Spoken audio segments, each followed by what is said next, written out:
మీ fitness goal muscle building అయినా, fat loss అయినా మీరు ప్రోటీన్ సప్లిమెంట్ వాడుతుర్రు, ప్రోటీన్ డైట్ తీసుకుంటుర్రు. కానీ రిజల్ట్ ఉంటలేదు అంటే దానికి 2 రీజన్స్ ఉంటాయి. ఆ 2 రీజన్స్ ఏందనేది ఈ వీడియోలో డిస్కస్ చేద్దాం. Hello guys, this is lucky certified nutrition cum fitness trainer. So first reason వచ్చి రాంగ్ ప్రోటీన్ సప్లిమెంట్. ప్రోటీన్ సప్లిమెంట్స్‌లో కూడా టైప్స్ ఉంటాయి. బేసిక్‌గా వే ప్రోటీన్‌లో 3 టైప్స్ ఉంటాయి. వే protein concentrate, whey protein isolate, whey protein hydrolysed. So వే ప్రోటీన్ కాన్సంట్రేట్ అంటే మీరు for example మీకు milk digest అవుతుంది, ఏ problem లేదు మిల్క్తో అంటే వే ప్రోటీన్ కాన్సంట్రేట్ తీసుకోండి. ఇది వే ప్రోటీన్ కాన్సంట్రేట్. ఇప్పుడు ఫర్ ఎగ్జాంపుల్ సూర్యునికి 2 డబ్బాలు సేమ్ ఉన్నాయి, కాకపోతే డిఫరెంట్. ఇవి 2 టైప్స్ ఇవి. So first whey protein concentrate. Whey protein కాన్సంట్రేట్లా మీకు న్యూట్రిషన్ లేబుల్ కూడా సైడ్కి డిస్ప్లే చేస్తా. ఒక 4-5 గ్రామ్స్ కార్బోహైడ్రేట్స్ ఉంటుంది ఒక స్కూప్లా, 25 గ్రామ్స్ ప్రోటీన్ ఉంటుంది. సో ఇది వే ప్రోటీన్ కాన్సంట్రేట్. మీకు మిల్క్ డైజెస్ట్ అవుతుందంటే వే ప్రోటీన్ కాన్సంట్రేట్ తీసుకోండి.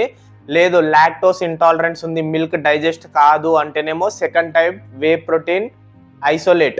సో వే ప్రోటీన్ ఇక్కడ చూస్తుండ్రా, వే ప్రోటీన్ ఐసోలేట్ 0 కార్బ్స్, ఇది యూస్ చేయండి. ఇందులో ఏంటంటే 2 మిల్క్ నుంచే డైజెస్ట్ అవుతాయి, 2 మిల్క్ నుంచే తయారు చేస్తారు. కాకపోతే ఇందులో లాక్టోస్ అనేది ఉంటుంది కాన్సంట్రేట్లా. ఐసోలేట్లా లాక్టోస్ అనేది రిమూవ్ చేస్తారు.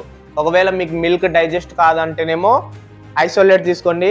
లేదు మిల్క్ డైజెస్ట్ అయితే పర్లేదు, మాకు మిల్క్తో ప్రాబ్లం లేదంటేనేమో కాన్సంట్రేట్ తీసుకోండి. సో వే ప్రోటీన్లా ఇవి టైప్స్. ఇంకోటి వే ప్రోటీన్ హైడ్రోలైజ్డ్ ఉంటుంది. వే ప్రోటీన్ హైడ్రోలైజ్డ్ అంటే ఏం లేదు, ఇప్పుడు ఐసోలేట్ ఉంది కదా, ఐసోలేట్కి సుపీరియర్ క్వాలిటీ హైడ్రోలైజ్డ్. సో అంత దూరం పోవాల్సిన అవసరం లేదు. ఈ 2 కాన్సంట్రేట్, ఐసోలేట్. సో మీకు ఏది సూట్ అవుతుంది అనేది చూసి ఈ రెండిట్లో ఏదో ఒకటి చూస్ చేసుకోండి. ఓకే, ఇది సప్లిమెంట్స్ గురించి. Next diet. మీరు హై ప్రోటీన్ డైట్ తీసుకుంటారు, మజిల్ బిల్డింగ్ కావచ్చు, ఫ్యాట్ లాస్ కావచ్చు. చాలా మంది అనుకుంటారు మజిల్ బిల్డింగ్కి హై ప్రోటీన్ డైట్ తీసుకోవాలని. కాదు, మజిల్ బిల్డింగ్లా ప్రోటీన్ 1 గ్రామ్ తీసుకుంటే కార్బోహైడ్రేట్స్ 2 గ్రామ్స్ తీసుకుంటాం. సో మజిల్ బిల్డింగ్లో ప్రోటీన్ కాదు ఇంపార్టెంట్, కార్బోహైడ్రేట్స్ చాలా ఇంపార్టెంట్, ఓవరాల్ క్యాలరీస్ అనేది ఇంపార్టెంట్. ప్రోటీన్ ఏడా ఇంపార్టెంట్, ఫ్యాట్ లాస్. మీ టార్గెట్ ఫ్యాట్ లాస్ అయితే ఫ్యాట్ లాస్లో ప్రోటీన్ అనేది హై ఉంటుంది. ప్రోటీన్ 2 గ్రామ్స్ ఉంటే కార్బోహైడ్రేట్స్ 1 గ్రామ్ ఉంటుంది. సో మీకు ఫ్యాట్ లాస్ టార్గెట్ అంటే, ఫ్యాట్ లాస్ అంటే ఏంది, ఉన్న మజిల్ని కాపాడుకుంటా ఫ్యాట్ని డ్రాప్ చేయడం, అది ఫ్యాట్ లాస్, వెయిట్ లాస్ కాదు.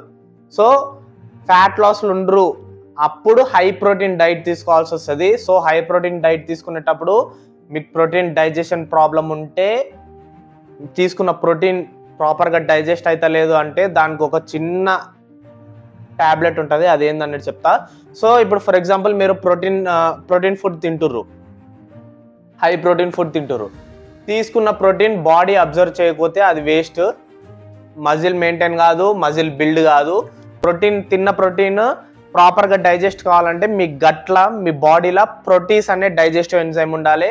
తీసుకున్న కార్బోహైడ్రేట్స్ డైజెస్ట్ కావాలంటే అమిలీస్ అనే డైజెస్టివ్ ఎంజైమ్ ఉండాలి. తీసుకున్న ఫ్యాట్ డైజెస్ట్ కావాలంటే ఫ్యాటీ యాసిడ్స్ ఉండాలి. సో ఇవి ప్రాపర్గా ఉన్నప్పుడే మీరు తీసుకున్న న్యూట్రిషన్ అనేది బాడీ డైజెస్ట్ చేస్తుంది, ప్రాపర్గా అబ్జర్వ్ చేసుకుంటుంది. సో ఇందులో ఏదో ఒక డైజెస్టివ్ ఎంజైమ్ మిస్ అయినా కానీ ఆ పర్టికులర్ న్యూట్రిషన్ అనేది బాడీ అబ్జర్వ్ చేసుకోలేదు, డైజెస్ట్ చేయలేదు. సో దీనికి సొల్యూషన్ ఏంటంటే మీరు మెడికల్ షాప్లో పోండి, మెడికల్ షాప్లో డైజెస్టివ్ ఎంజైమ్స్ ట్యాబ్లెట్స్ అని అడగండి.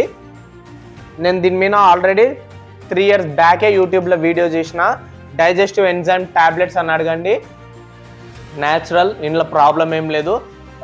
నాకు తెలిసి డాక్టర్ రాసిస్తాడు కదా, జింకోవిట్ అని డైజెస్టివ్ ఎంజైమ్స్, బలం టానిక్ అని రాసేస్తారు కదా, అది కూడా బేసిక్గా ఇదే డైజెస్టివ్ ఎంజైమ్స్, ఆకలి కానీకే. సో అదే నేను చెప్తున్నా, అది ఒక 2 months యూస్ చేయండి. మీ బాడీలో ఏదన్నా ఒక డైజెస్టివ్ ఎంజైమ్ ల్యాగ్లో ఉంటే, అంటే ప్రోటీన్స్ కానీ, అమిలీస్ కానీ, ఫ్యాటీ యాసిడ్స్ కానీ ఏదన్నా ల్యాగ్లు ఉంటే అది మళ్ళీ ప్రాపర్ ఒక బేసిక్లో వస్తుంది, న్యూట్రిషన్ మంచి అబ్జర్వ్ అవుతుంది, మంచి డైజెషన్ ప్రాబ్లం కూడా ఉండదు. ఫ్యాట్ లాస్ కానీ, మజిల్ బిల్డింగ్ కానీ మంచిగా మీ ఫిట్నెస్ గోల్ రీచ్ కావచ్చు. ప్రాపర్గా డైట్ ఫాలో అవ్వండి. డైట్ నెంబర్ 1, డైట్ తర్వాతనే సప్లిమెంట్స్. చాలా మంది అనుకుంటారు ప్రోటీన్ వాడితే ఏదో అవుతుంది, మ్యాజిక్ అవుతుంది, సప్లిమెంట్ వాడితే ఏం కాదు. మీరు ప్రాపర్ డైట్ వాడకుండా ప్రోటీన్ డబ్బాలు ఎన్ని తాగినా కానీ వేస్ట్, రిజల్ట్ ఉండదు. సో ఫస్ట్ ప్రయారిటీ డైట్కి అండి. డైట్ అయిపోయినాక మీకు బడ్జెట్ అలో చేస్తే అప్పుడు సప్లిమెంట్ మీరు ఇన్వెస్ట్ చేయండి. ఓన్లీ సప్లిమెంట్ వాడితే మాత్రం రిజల్ట్ ఉండదు చెప్తున్నా. ఇంకొకటి చిన్న అనౌన్స్మెంట్, ఈ ఏప్రిల్ మే జూన్లో మనం మజిల్ బిల్డింగ్ ప్రోగ్రామ్ స్టార్ట్ చేస్తున్నాము. ఇంట్రెస్ట్ ఉన్న వాళ్ళు జాయిన్ కండి. Definitely free, completely free. Diet, workout, supplements మీద వీడియోస్ వస్తాయి. సో ఆల్రెడీ సప్లిమెంట్ మీద నేను వీడియో షూట్ చేసిన, అది మండే రోజు పోస్ట్ అవుతుంది. డైట్ మీద కూడా వీడియో షూట్ చేస్తున్నా. వర్కౌట్స్ కూడా మండే నుంచి సాటర్డే వరకు మనం ఏం వర్కౌట్ చేస్తాం అనేది క్లియర్గా ఎక్స్ప్లెయిన్ చేసుకుంటా. ఒక్కొక్క ఎక్సర్సైజ్ ఫామ్ ఎట్లా చేయాలి, అందులో ఎర్రర్ ఎట్లా రాకుండా ఉండాలి, అన్ని డీటెయిల్గా ఎక్స్ప్లెయిన్ చేస్తా. So if you like, me target ఒకవేళ మజిల్ బిల్డింగ్ అయితే సబ్స్క్రైబ్ చేసుకోండి. స్టే ట్యూన్, ప్రోగ్రామ్ వస్తుంది. ఫ్యాట్ లాస్ మీద నేను ఆల్రెడీ ప్రోగ్రామ్ చేసిన. ఒకవేళ మీ టార్గెట్ ఫ్యాట్ లాస్ అయితేనేమో అదొకసారి నా ఛానల్లో పోయి ఫ్యాట్ లాస్ ప్రోగ్రామ్ చూడండి. డైట్, వర్కౌట్, సప్లిమెంట్స్ అన్ని వీడియోస్ ఉంటాయి. ప్లేలిస్ట్ ఉంటుంది 90 days ఫ్యాట్ లాస్ ప్రోగ్రామ్ అని. Okay bye. బాడీ లేదా అంతగానం, కాకపోతే ఇప్పుడు ఈ ఏప్రిల్ మే జూన్ తర్వాత చూస్తారు. ఈ 3 monthsలో మజిల్ బిల్డింగ్ అవుతుంది. నాతో పాటు మీరు కూడా జాయిన్ కండి, రిజల్ట్ ఉంటుంది. Okay bye.